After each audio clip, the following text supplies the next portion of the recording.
आज हम chapter number 3 के बाकी की शॉर्ट क्वेश्चंस जो हैं वो करेंगे।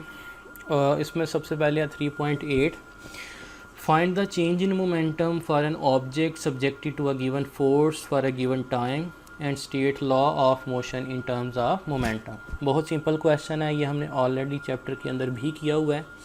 आपने सबसे पहले ये बताना है कि चेंज इन मोमेंटम का और फोर्स का क्या रिलेशन होता है और फिर इन दोनों को डिफ़ाइन करना है। तो फ़र्ज़ करें कि हमारे पास एक बॉडी है जिसका मास m है, वो इनिशियल वेलोसिटी vi के साथ मूव कर रही है, उस पर फोर्स F ने एक्ट किया t टाइम के अंदर और उसकी वेलोसिटी बन गई vf। तो हमारे पास फर्स्ट इक्वेशन ऑफ मोशन होती है vf is equals to vi plus at। अब इसमें जो एक्सेलरेशन है उसको हम डिफ़ाइन कर सकते हैं vf minus vi divided by t, यानी कि rate of change of velocity.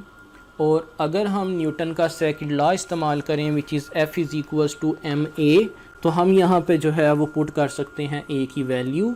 तो ये आ जाएगा m v f minus v i divided by T.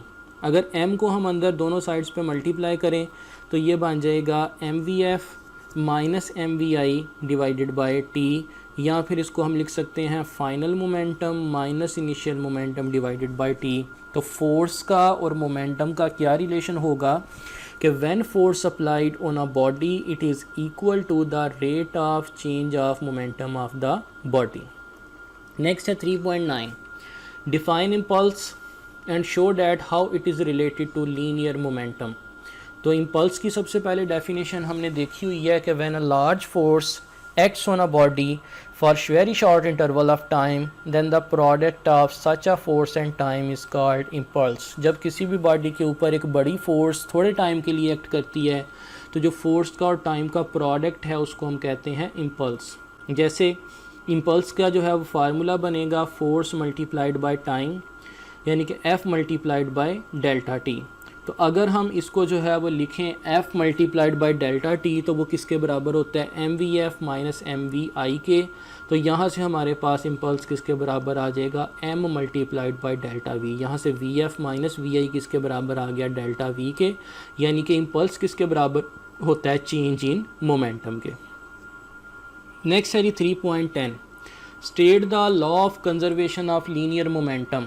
आपने सबसे पहले law of conservation of linear momentum के बारे में बताना है, pointing out the importance of isolated system, और साथ बताना है कि आइसोलेटेड सिस्टम की क्या अहमियत है। Explain why under certain conditions the law is useful even though the system is not completely isolated. तो ये सारी चीज़ें हमने यहाँ पे बतानी है। सबसे पहले डिफ़ाइन करते हैं law of conservation of linear momentum को। It states that the total linear momentum of an isolated system remains constant, कि किसी भी आइसोलेटेड सिस्टम का जो टोटल लीनियर मोमेंटम है वो क्या होता है कांस्टेंट। अब आइसोलेटेड सिस्टम क्या होता है, a system on which there is no external force is acting. एक ऐसा सिस्टम जिसके ऊपर कोई एक्सटर्नल यानी कि बाहर से कोई फोर्स एक्ट नहीं करती उसको हम आइसोलेटेड सिस्टम कहते हैं। और इसकी इंपॉर्टेंस क्या होती है कि if the system is not isolated, फ़र्ज़ करें कि सिस्टम आइसोलेटेड नहीं है यानी कि उस पर बाहर से फोर्सेस एक्ट कर रही हैं, the external force is acting but the external force is smaller than the interacting force. फ़र्ज़ करें कि आपके पास एक ऐसी फोर्स है जो कि बाहर से एक्ट कर रही है लेकिन उसका मैग्नीट्यूड बहुत ही स्मॉल है। तो बहुत स्मॉल होने की वजह से क्या होगा कि आपका सिस्टम जो है वो आइसोलेटेड नहीं होगा, लेकिन फिर भी उस पे law of conservation of momentum को अप्लाई किया जा सकता है। जैसे फ़र्ज़ करें कि हमारे पास स्नूकर की एक एग्जांपल है।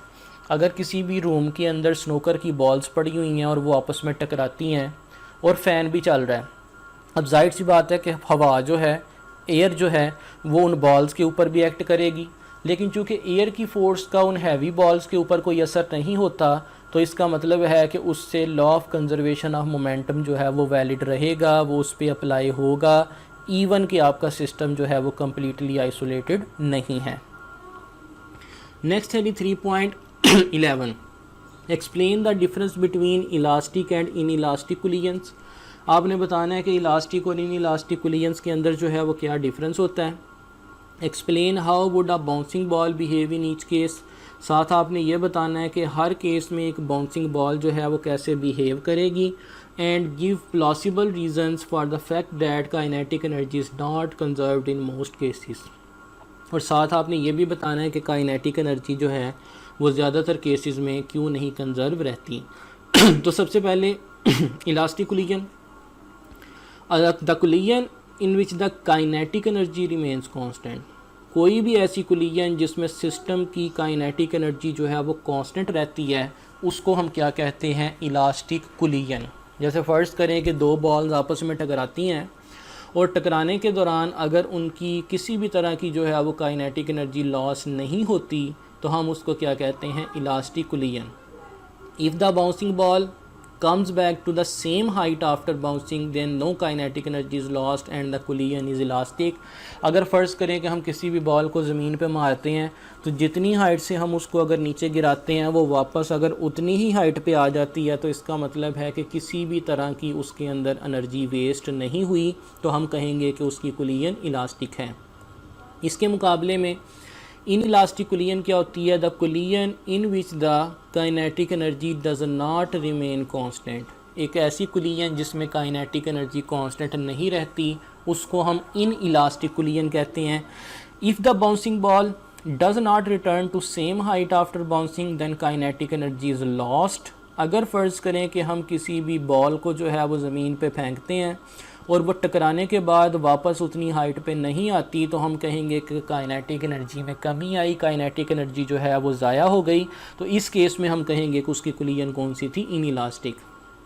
याद रखें, इलास्टिक कोलिजन जो है वो एक आइडियल केस है, ये रियलिटी के अंदर जो है वो नहीं पाया जाता। इन इलास्टिक कोलिजन जो है ये हर जगह पे पाई जाती है। तो हम ये रीज़न देखते हैं कि आखिर ऐसा क्यों होता है कि जब भी कोई बॉल ज़मीन से टकराए या कोलिजन हो तो काइनेटिक एनर्जी में क्यों कमी आती है। तो इसकी एग्जांपल क्या है कि when a ball is dropped from a certain height on the floor it does not return to the same height. Some of its kinetic energy is lost in friction, sound and heat. देखें, जब ball किसी ज़मीन से टकराएगी तो टकराने के नतीजे में थोड़ी बहुत साउंड भी प्रोड्यूस होती है, हीट भी प्रोड्यूस होती है, फ्रिक्शन भी प्रोड्यूस होती है। तो ये साउंड, हीट, चूँकि ये सारी की सारी एनर्जी की टाइप्स हैं, तो वो उस बॉल की काइनेटिक एनर्जी से प्रोड्यूस होती हैं, जिसके नतीजे में क्या होगा कि काइनेटिक एनर्जी में कमी होगी और बॉल वापस उतनी हाइट के ऊपर नहीं आ सकेगी। नेक्स्ट है 3.12, explain what is meant bye projectile motion. सबसे पहले तो आपने बताना है कि प्रोजेक्टाइल मोशन क्या होती है। Derive expressions for time of flight, range of the projectile and show that the range of projectile is maximum when projectile is thrown at an angle of 45 degree with the horizontal।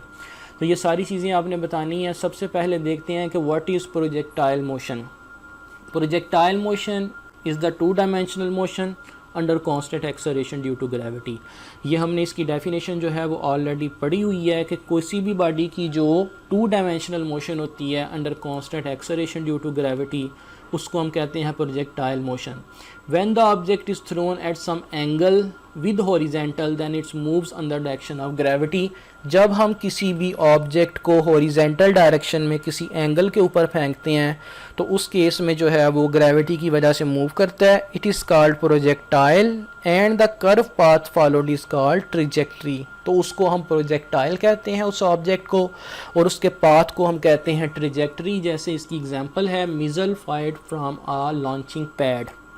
अगर आप एक missile को जो है वो launching pad से चलाते हैं तो वो ज़मीन के साथ एक एंगल के ऊपर मूव करता है, उसको हम प्रोजेक्टाइल मोशन कहते हैं।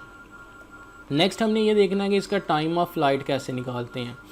टाइम ऑफ फ्लाइट सबसे पहले होता क्या है, the time taken by the body to cover the distance from place of its projection to where it hits the ground at the same level is called time of flight.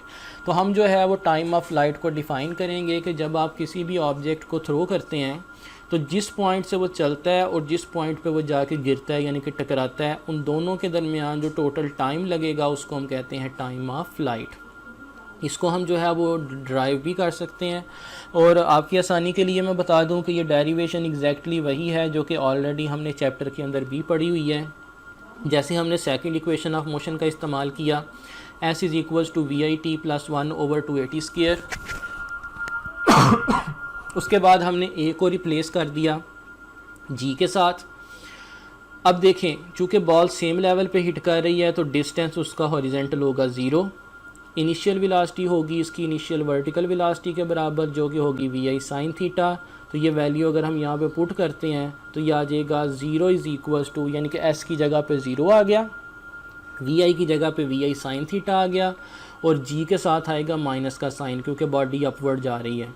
अगर हम minus वाली object को दूसरी side पे लेके जाएं तो वो प्लस हो जाएगा, टी एक टी से कैंसिल हो गया, तो हमारे पास टाइम ऑफ लाइट का फाइनल फार्मूला आ गया 2vi sin theta divided by g. इसी तरह से हम रेंज ऑफ द प्रोजेक्टाइल निकाल सकते हैं। सबसे पहले इसको हम डिफ़ाइन करेंगे कि maximum distance which a projectile covers in horizontal direction is called range of projectile. कोई भी प्रोजेक्टाइल जो मैक्सिमम हॉरिजॉन्टल डिस्टेंस कवर करता है उसको हम रेंज कहते हैं। रेंज निकालने के लिए हम फार्मूला यूज़ कर सकते हैं S is equals to V T. S की जगह पे आर आएगा, वी की जगह पे वी आई कॉस थीटा, और टी की जगह पे जो अभी हमने टाइम ऑफ फ्लाइट निकाला, ये तीनों वैल्यूज़ जब हम यहाँ पे पुट करते हैं तो हमारे पास ये वैल्यू आ जाएगी v I cos theta multiplied by 2vi sine theta divided by g. V i को वी आई से मल्टीप्लाई करेंगे तो ये आ जाएगा v i square divided by g, और साथ आ जाएगा 2 cos थीटा साइन थीटा। चूँकि 2 sine theta cos theta sine 2 theta के बराबर होता है, तो रेंज का हमारे पास फाइनल फार्मूला आ गया v i square 2 sine 2 theta divided by g. ये देखें, ये हमने रेंज को भी कैलकुलेट कर लिया, और ये सारी कैलकुलेशन मैंने जल्दी जल्दी इसलिए गुजारी क्योंकि ये डिटेल के अंदर हमने जो है वो ऑलरेडी प्रोजेक्टाइल मोशन वाले टॉपिक के अंदर निकाली हुई है। अब निकालते हैं मैक्सिमम रेंज। याद रखें, कोई भी प्रोजेक्टाइल की रेंज मैक्सिमम तब होगी जब उसको 45 डिग्री के एंगल के ऊपर प्रोजेक्ट किया जाएगा। तो अगर हम थीटा की जगह पे 45 पुट करते हैं तो क्या आएगा, साइन 2 थीटा था, साइन 2 45 होगा साइन 90, और साइन 90 क्या होता है 1। याद रखें, जब भी किसी फार्मूला में थीटा वाली टर्म 1 हो जाए तो वह चीज़ मैक्सिमम होती है, तो इसका मतलब है 45 डिग्री के एंगल के ऊपर रेंज क्या होगी, मैक्सिमम। नेक्स्ट है question 3.13। At what point are points in its path does a projectile have its minimum speed its maximum speed. आपने बताना है कि किस किस पॉइंट के ऊपर प्रोजेक्टाइल की स्पीड मैक्सिमम होती है और किस किस पॉइंट पे मिनिमम। तो बड़ी सिंपल सी बात है, the speed of projectile is maximum at the point of projection and where it hits the ground. दो जगहों पे स्पीड मैक्सिमम होगी, एक पॉइंट ऑफ प्रोजेक्शन पे यानी कि जहाँ पे उसको फेंका जाता है, और दूसरी जहाँ पे वो जाके ज़मीन से टकराता है। मिनिमम कहाँ पे होती है, while it speed will be minimum where it is at maximum height. जब वो ऊपर जाके मैक्सिमम हाइट पे पहुँच जाता है तो वहाँ पे जाके उसकी स्पीड क्या हो जाती है, मिनिमम। नेक्स्ट है जी question 3.14। Each of the following is followed by 4 answers which one of which is the correct answer. तो ये MCQ टाइप क्वेश्चन है। पहला क्वेश्चन है what is meant by ballistic trajectory. आपने बताना है बैलिस्टिक ट्रैजेक्टरी क्या होती है। तो वो पाथ जो कि अनपावर्ड और अनगाइडेड मिसाइल का होता है उसको हम बैलिस्टिक ट्रैजेक्टरी कहते हैं। तो देखिए इसमें ए ऑप्शन जो है वो आपकी ठीक है, the path followed by an unpowered and unguided projectile. Second है what happens to a system of 2 bodies undergoes a elastic collision. जब 2 बॉडीज़ इलास्टिक कोलिजन करती हैं तब क्या होता है। देखिए इलास्टिक कोलिजन में काइनेटिक एनर्जी भी कांस्टेंट होती है और मोमेंटम भी। तो इसकी बी ऑप्शन ठीक होगी, the momentum of the system does not change. तो ये आपके शॉर्ट क्वेश्चंस भी कंप्लीट हो गए। नेक्स्ट हम करेंगे इसके न्यूमेरिकल्स।